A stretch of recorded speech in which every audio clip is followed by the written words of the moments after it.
রাস্তায় থাকা এই বাইটির কথাগুলো শুনে যাবেন। মসজিদ কয়টা আছে দুনিয়াতে তুমি কইতে পারবা?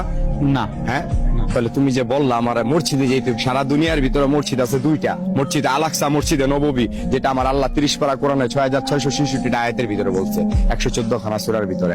তো মসজিদ হইলো দুইটা, আর আমরা বলতেছি লক্ষ লক্ষ কোটি কোটি মসজিদ, মসজিদের শেষ নেই। তো মসজিদ খোঁজো, আগে মসজিদ খুঁজা নামাজ পড়ো। মানুষ দেখা এমন ইমাম, যে ইমামের পিছনে নামাজ পড়তে হইব, যে বেতনভুক্তদারির পিছনে কোনোদিন নামাজ হবে না।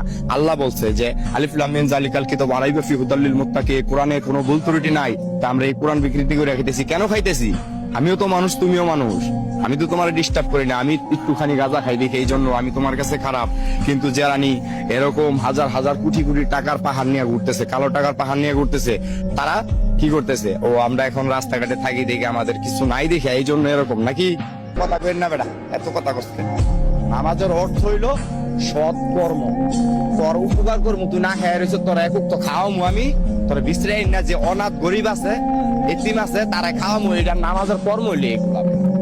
অনেক তুই সুদ খাইয়া ঘুষ খাইয়া 5 ওয়াক্ত 5 জায়গায় নামাজ পড়তাছিস, এই নামাজের কোনো দাম আছে?